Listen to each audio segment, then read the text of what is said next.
Le damos la bienvenida aquí a los periodistas para tener una primera impresión de Violeta. Nos daba siempre mucho gusto tenerla aquí en este espacio. Bienvenida a los periodistas. Bueno, a esta edición especial porque no es los periodistas. ¿Cómo están, Álvaro y Alejandro? Qué gusto saludarlos. ¿Cómo viste las dos elecciones, pero sobre todo la del Estado de México?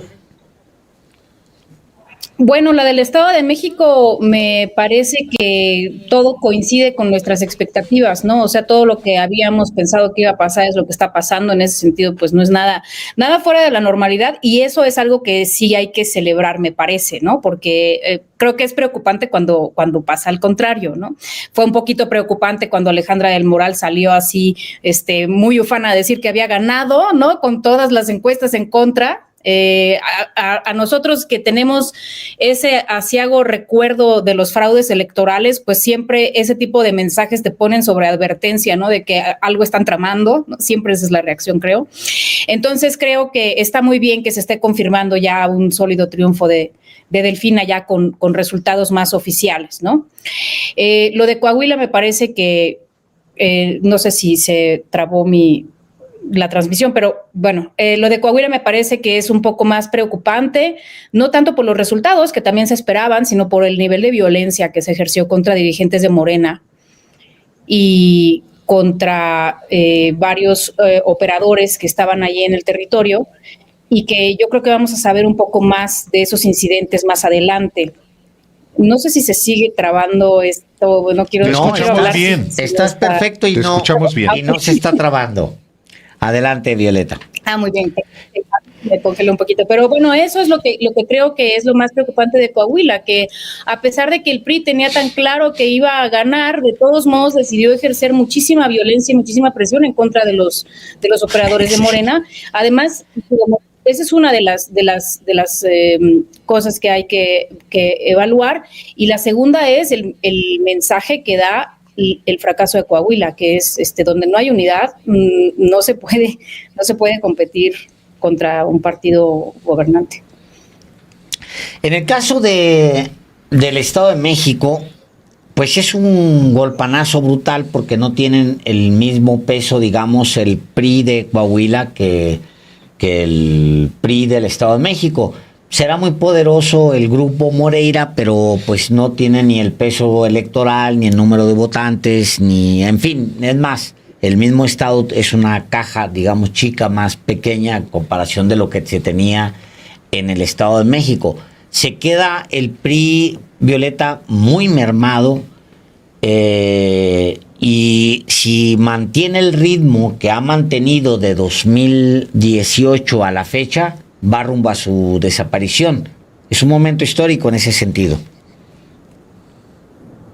Sí, justo hace rato en otra mesa hablábamos de algo muy curioso, y es que, bueno, a lo mejor ustedes ya lo mencionaron, perdón, pero no sé si recuerdan que justamente en el marco de la elección de 2017 del Estado de México fue cuando López Obrador le dio el ultimátum al PRD de que si no declinaba su candidato en el Estado de México, no iban a ir juntos a la elección de 2024. Y el PRD, Alejandra Barrales, en un acto bastante temerario, decidió dar una conferencia de prensa con Ricardo Anaya, donde anunciaron que iban a ir en coalición. ¿Se acuerdan? Ahí se anunció la coalición, esa que antes era impensable entre PAN y PRD. Y finalmente fue la sentencia de muerte del PRD, y ahora nadie, o sea, ¿quién habla del PRD? ¿Quién se preocupa por lo que diga Zambrano? O sea, el PRD ya virtualmente desapareció, y ahorita lo estaban ustedes viendo con los números de votación que traen. Entonces creo que por ahí va el caminito también del PRI, ¿no? O sea, ya vamos viendo cómo esos partidos pues van de salida, ¿no? Y creo que también es una señal que deben tomar muy en serio tanto el PT como el Verde si vuelven a hacer lo que hicieron en Coahuila, ¿no? Para empezar, ya no van a tener chance, porque ya no hay otra elección. Son capaces de volverlo a hacer. No, me refiero a fue un acto de simulación. Sí, me refiero a que finalmente se les logró presionar para mi gusto, ya muy tarde. O sea, creo que esa presión de parte de la presidencia Morena debió ser un poco más oportuna, ¿no? No cuando ya no tuviera ningún efecto. Pero por otro lado, también creo que esos partidos tendrían que empezar a medir un poco las consecuencias de sus ambiciones personales, ¿no? O sea, si para la elección federal, para la elección presidencial, van a ser también caprichos con las encuestas y si no están de acuerdo con los resultados de las encuestas, van a poner otros candidatos. Eso va a terminar en un desastre para ellos, ¿no? Digamos, ya estamos viendo la real desaparición de partidos que antes eran partidos pues muy mayoritarios, como lo fue el PRD. O sea, el PRD gobernó entidades y ahora nadie se acuerda de él, ¿no? O visto distinto, o más bien visto al revés, también es muy buen momento para que Morena le marque el ritmo a sus socios, porque lo que es evidente es que en el Estado de México pues van por porcentaje, ¿no? Que es lo que veíamos hace rato. O sea, el PT y la cochinada esta verde le sacan porcentajes a Morena. Entonces, los que ganaran, no importa, o sea, ellos llevaban un porcentaje. Y en el caso de Coahuila, pues simplemente como vieron que Mejía Verdeja, por el escándalo y porque tenía visibilidad en la mañanera y porque era un personaje notorio en ese momento, iba a jalar cierta votación, pues hicieron exactamente lo mismo que hace 6 años. Nada más que con una diferencia de 3 días. Hace 6 años, el PT se arrepintió en el último momento, 9 días antes de la elección, y dijo, pues vamos a votar por Delfina, por la maestra Delfina. Sí, ya se había gastado todo el dinero de la elección. Y acá lo hizo todavía peor, 5 días antes de la votación. O sea, repitió algo que le salió muy bien en el Estado de México, lo repitió acá sin importarle si Morena perdía o no perdía, y al final perdió Morena en el Estado de México en aquella ocasión, y acá otra vez perdió Morena. Sí, al final a ellos les reditúa el cierto costo de que, por supuesto, digamos, la elección de Coahuila, la campaña por lo menos de Coahuila, se trató todo de la pugna entre estos dos candidatos, ¿no? Y no se trató para nada justamente del candidato ganador.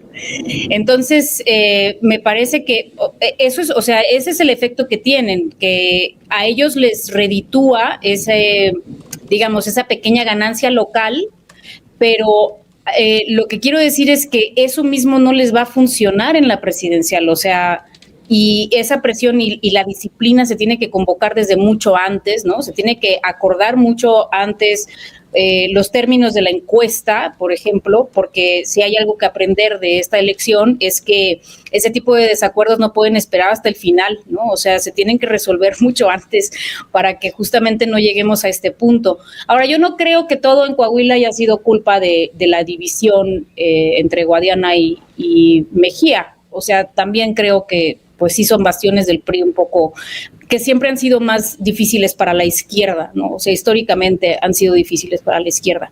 Y yo creo que tal vez todavía no llegaba ese momento de cambiar, ¿no? Pero de todos modos, pues ciertamente esa división no ayudó y sí contribuyó mucho a ayudarle al PRI.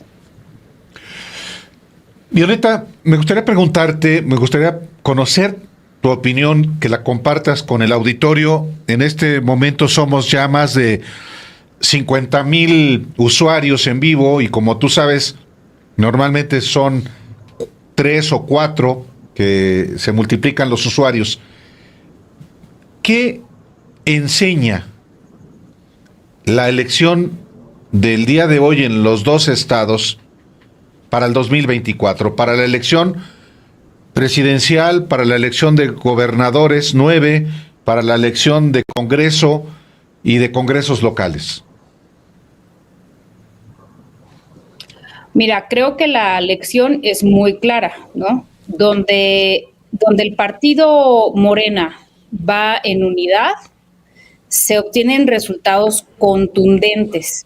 Creo que en el Estado de México había una mezcla de 2 cosas, que fue una unidad al interior del partido. Y ojo, que no es que en el Estado de México no haya competencia entre liderazgos locales, o sea, digamos, en algún momento la hubo, pero al final hubo un cierre de filas en torno del segundo factor, que me parece que también hay que subrayarlo, una muy buena candidata. Delfina era una muy buena candidata porque tenía mucha simpatía de la gente, porque, bueno, por lo que vimos en la campaña, ¿no? No lo estoy diciendo porque yo tenga una preferencia personal por Delfina, sino por cómo vimos que se desarrolló toda su campaña, por el entusiasmo que concitaba entre la gente, porque es una maestra, porque es muy popular, en el sentido de que sí es realmente alguien emergido de las bases populares y la gente se identifica con ese tipo de candidatos porque se puede ahora, ¿no? Ya pasamos del candidato aspiracionista que queríamos ver así todo tecnócrata y engelado, eso ya no le emociona a nadie y emocionan más los perfiles como Delfina, más auténticos, más cercanos a la gente. Entonces creo que esos son dos factores muy importantes por lo que se obtuvo un triunfo muy contundente en el Estado de México. ¿Qué faltó en Coahuila? Exactamente las dos cosas, ¿no? O sea, donde no hubo disciplina, donde no se acataron los resultados de las encuestas, donde hubo quien se quiso ir por la libre y donde no hubo un candidato que emocionara a la gente como un verdadero candidato de cambio, porque pues, ¿no? Se trataba de derrotar a un partido que va a cumplir 100 años en el poder en Coahuila. Donde no hubo esos dos factores, pues no se logró el triunfo, ¿no? Ahí tenemos una lección de derrota. Creo que la elección para la elección presidencial es muy clara. O sea, va a haber una encuesta, eso ya no hay ninguna duda, y quien no quede ganador en la encuesta, pues más le vale cerrar filas con quien sí quede, porque si necesitamos, y además el presidente está llamando a tener un apoyo mayoritario, no solamente obviamente para la elección presidencial, sino también para los congresos, para poder lograr reformas que no se lograron en este sexenio, pues eso no se ve de qué manera se va a lograr si en cada candidatura va a haber este tipo de indisciplinas y de entonces me voy con este otro partido y entonces no, o sea, quítate tú para que me ponga yo, como bien dice aquel. Entonces creo que esas son las dos lecciones, ¿no? O sea, se necesitan candidatos cercanos a la gente y que además quienes no queden en el método de encuesta se apeguen a las reglas que se acordaron. Violeta Vázquez Rojas, sabemos que es todavía una noche larga para ti, así que pues te agradecemos mucho que hayas estado aquí en Los Periodistas. Gracias por tus comentarios. No, al contrario, gracias a ustedes. Nos seguimos viendo. Claro que sí. Violeta, muchas gracias. Buenas noches.